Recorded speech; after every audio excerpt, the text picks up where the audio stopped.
नमस्कार, मैं हूं नीलू। तो आज 14 तारीख है, लेकिन धीरे धीरे देखिए ईरान और अमेरिका के बीच जो तनाव है अब समुद्र की गहराइयों तक जा पहुंचा है। दुनिया के सबसे अहम तेल मार्ग स्ट्रेट ऑफ हॉर्मुज में ईरान ने अपना खतरनाक अंडर वाटर ड्रोन, जिसको कि नार्वल कहते हैं, उसे तैनात कर दिया गया है। जी हां, बड़ी खबर हम आपको बता रहे हैं। और ये एक ऑटोनॉमस अंडर वाटर ड्रोन है और किस तरह से काम करता है वो भी आपको बताएंगे। तो देखिए, एक एक कर ईरान ने अब जितने खतरनाक वेपन्स है उसको स्ट्रेट ऑफ हॉर्मुज में उतारना शुरू कर दिया है, क्योंकि उससे भी लग रहा है कि कभी भी अमेरिका कोई बड़ा हमला कर सकता है। मैंने मक्खी फ्लीट की बात की थी, डॉल्फिन पनडुब्बियों की बात की थी, और अब ये ड्रोन भी सामने आ रहा है। जी हाँ, IRGC ने संकेत दिए हैं कि एक चुपचाप हमला करने वाला हथियार है और ये हथियार पारंपरिक नौसैनिक युद्ध की परिभाषा बदल देगा। यानी जितने युद्ध अब तक हुए हैं उसमें ये गेम चेंजर साबित होगा। 8-9 मई आपको याद होगा 2026, इस बीच एक हमला हुआ था अमेरिकी जहाज पर, एक टकराव हुआ था ईरान और अमेरिका पर, और इसी ड्रोन नरवाल से एक हमला किया गया था। अमेरिकी विध्वंसक निशाना बनाया गया था, यानी कि डिस्ट्रॉयर को निशाना बनाया गया था, और ये ड्रोन अमेरिकी जहाज के सोलार सिस्टम को चकमा देकर उसके प्रोपेलर के बेहद करीब पहुंच जाता है और फिर उसमें फंसकर तकनीकी खराबी पैदा कर देता है। और ऐसा ही कुछ 8-9-2026 को भी हुआ था। इसमें अमेरिकी विध्वंसक को काफी ज्यादा नुकसान पहुंचा था। अमेरिकी सेंट्रल कमांड यानी सेंटकॉम के मुताबिक वे अब ईरानी UUVs का मुकाबला करने के लिए खास माइन क्लियरेंस और ड्रोन हंटर सिस्टम को तैनात कर रहे हैं। तो देखिए, तैयारी दोनों तरफ से है, लेकिन इस बार जो ड्रोन ईरान ने लगाया है स्ट्रेट ऑफ हॉर्मुज में, वो बता रहा है कि वो गेम चेंजर होगा और अमेरिका के बड़े बड़े डिस्ट्रॉयर खड़े रह जाएंगे और उनको बहुत नुकसान ये ड्रोन पहुंचाने वाला है। ऐसे में अगर स्ट्रेट ऑफ हॉर्मुज में लड़ाई होती है तो ईरान अब धीरे धीरे आगे बढ़ रहा है कि अब लड़ाई तो स्ट्रेट ऑफ हॉर्मुज में होकर रहेगी, मान के चला जा रहा है। हालांकि अमेरिका भी अपनी तरफ से पूरी कोशिश कर रहा है, महाशक्ति है तो कोशिश तो करेगा ही। देखिए, कुछ इस ड्रोन की खासियत आपको बताते हैं। ये चुपचाप ऑपरेशन करता है, यानी कि ये जो ड्रोन है वो लिथियम आयन बैटरी से चलता है, जिसमें इंजन का शोर ना के बराबर होता है, और इसकी वजह से अमेरिकी नेवी के जो बड़े बड़े सोनार है उसे पकड़ पाने में विफल रहते हैं, यानी अक्षम रहते हैं, वो नहीं पकड़ पाते इस ड्रोन की, इतनी कम इसकी आवाज़ होती है। AI पावर्ड है। इन ड्रोन में सेलेक्टिव टारगेटिंग क्षमता है, यानी कि सिविलियन टैंकर को छोड़कर मिलिट्री वेसल और डिस्ट्रॉयर्स को टारगेट करता है ये। मतलब आप सोचिए कि इसका टारगेट भी इतना ज़बरदस्त, इतना सटीक है कि सीधे जहां पर इसे प्लांट किया जाता है ठीक वहीं पे जाके ये नुकसान पहुंचाता है। रूस और चीन दोनों की तकनीक का ये कॉम्बो बताया जा रहा है, और इसका स्टेल्थ तकनीक और नेविगेशन सिस्टम, रूसी और चीनी इंजीनियरिंग की झलक देखने को मिलती है। देखिए, इसकी झलक तो अगर रूसी नेविगेशन की बात की जाए तो जितने बड़े हमले हुए अमेरिका के अलग अलग सैन्य ठिकानों पर, वहां पर इसी नेविगेशन ने काम किया। अब समझिए कि कितना सटीक है इसका नेविगेशन, कि जहां पर टारगेट इस ड्रोन को लेकर फिक्स किया जाएगा वो टारगेट खत्म हो जाएगा, उससे भारी नुकसान दुश्मनों को होगा।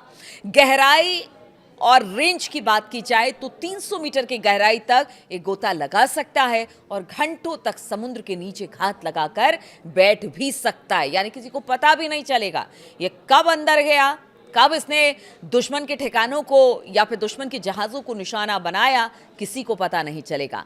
स्वॉर्म अटैक, ईरान की योजना एक खास के साथ साथ 50 से अधिक ऐसे ड्रोन तैनात करने की है। यदि ये ड्रोन एक साथ हमला करते हैं तो किसी भी बड़े युद्धपोत या फिर तेल टैंकर का बचना लगभग नामुमकिन है। एक की बात कर रहे थे, लेकिन बताया जा रहा है कि ईरान ने ऐसे 50 से ज़्यादा ड्रोन समुद्र में उतारने का फैसला ले लिया है, और अगर ये एक साथ अटैक करते हैं तो अमेरिका के बड़े बड़े डिस्ट्रॉयर धाराशायी हो जाएंगे, खत्म हो जाएंगे, और अमेरिका को पता भी नहीं चलेगा। अगर बड़ी संख्या में ऐसे ड्रोन एक साथ हमला करे तो फिर बड़े युद्धपोत और तेल टैंकर के लिए खतरा कई गुना बढ़ सकता है। पेंटागन भी इससे डरा हुआ है। जी हाँ, पेंटागन ने इसे अस्थिर करने वाली कार्रवाई करार दिया है। जब उन्हें पता चला कि ईरान इस तरह के ड्रोन को स्ट्रेट ऑफ हॉर्मुज में उतार रहा है, तो उन्होंने कहा कि वहां पर अस्थिरता पैदा करने की कोशिश ईरान कर रहा है। लेकिन ईरान तो कह रहा है कि बातचीत आप नहीं कर रहे हैं, खुल के युद्ध ही कर लीजिए। अगर युद्ध करने की बात हो रही है, तैयारियों की बात हो रही है, तो पेंटागन की तरफ से कहा जा रहा है कि वहां पर हालात को अस्थिर करने का प्रयास किया जा रहा है। तो आखिर ईरान करे क्या? अमेरिकी नौसेना ने क्षेत्र में अपने अंडर वाटर सर्विलांस को और ज्यादा बढ़ा दिया है और जवाबी कार्रवाई के लिए घातक रिमोट कंट्रोल सबमरीन तैनात किए हैं। वहीं ईरान का यह कदम यह साफ करता है कि अब सीधी सीधी लड़ाई के बजाय एक कह लीजिए कि एसिमेट्रिक वॉरफेयर पर भरोसा कर रहा है, जहां सस्ते ड्रोन करोड़ों डॉलर के युद्धपोतों को बेकार कर देगी। एसिमेट्रिक लड़ाई क्या होती है आपको बताते हैं। देखिए, जब एक दुश्मन बड़ा ताकतवर हो और दूसरा थोड़ा कमजोर हो, तो फिर किस तरह से लड़ाई लड़ी जाती है, उसी को एसिमेट्रिक वॉर कहते हैं। और यहाँ पर ईरान और अमेरिका के साथ भी यही हो रहा है। कहाँ तो बड़े बड़े डिस्ट्रॉयर और कहाँ इनके छोटे से ड्रोन या फिर मॉस्किटो फ्लीट, और वो आप देखिए किस तरह से हमला कर रहे हैं और जबरदस्त नुकसान पहुंचा रहे हैं अमेरिका को। तो आने वाले दिन हॉर्मुज की सुरक्षा के लिहाज से काफी संवेदनशील होने वाले हैं और ऐसे में अगर एक एक करके हॉर्मुज को सेंटर बनाकर अमेरिका भी अगर यहां पर कुछ भी ऐसा करता है, तो फिर ईरान भी उसके लिए तैयार है। धीरे धीरे करके वो अपने बेड़े में एक के बाद एक, हॉर्मुज में अगर लड़ाई होती है तो उसके लिए उसने पूरी तैयारी कर ली है। हालांकि बताया ये भी जा रहा है, खबर ये भी मतलब निकलकर सामने आई है कि 40 देश जिस तरह से हॉर्मुज से तेल टैंकर नहीं निकल पा रहे हैं, वैसे में बहुत सारे देश ऐसे हैं जिनको इसका खामियाजा भुगतना पड़ रहा है। महंगाई अपने पूरे चरम पर है, हर एक देश ने अलर्ट जारी कर दिया है महंगाई को लेकर। अब ऐसे में 40 देश बताया जा रहा है कि हॉर्मुज की तरफ आगे बढ़ रहे हैं। ऑस्ट्रेलिया ने तो अपना एक डिस्ट्रॉयर देने की बात की है ईरान से लड़ने के लिए, ताकि हॉर्मुज को खुलवाया जा सके। तो आप समझिए, एक तरफ ईरान है, अगर वाकई में 40 देश एक साथ ईरान के सामने खड़े होते हैं, तो फिर ईरान किस तरह से लड़ाई लड़ेगा, ये तो मुश्किल है। 40 देश से एक देश का लड़ना तो मुश्किल है, लेकिन ईरान ने पहले ही कह दिया है कि हॉर्मुज से देखिए निकलना बड़ा मुश्किल है। जब तक उनकी बातों को नहीं मान लिया जाएगा, किसी भी देश के जहाज बिना उनकी इजाज़त के, बिना उनको भुगतान किए नहीं निकल सकते हैं। और अब तो कहते हैं कि जो भुगतान की राशि है वो ईरान और बढ़ाने जा रहा है। ऐसे में समझिए कि स्थिति और गंभीर हो जाएगी, समस्या और गंभीर हो जाएगी।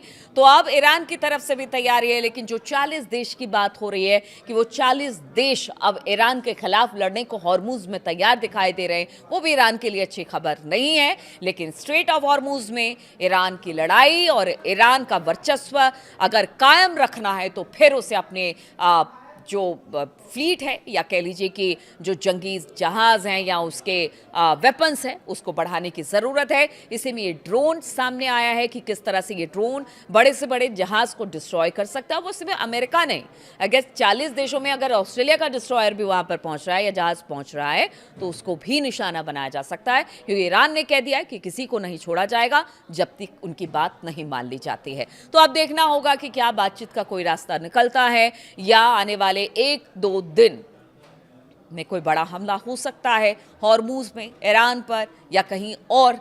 इस पर हमारी नजर बनी रहेगी। बहुत बहुत शुक्रिया मेरे साथ इस वीडियो में शामिल होने के लिए।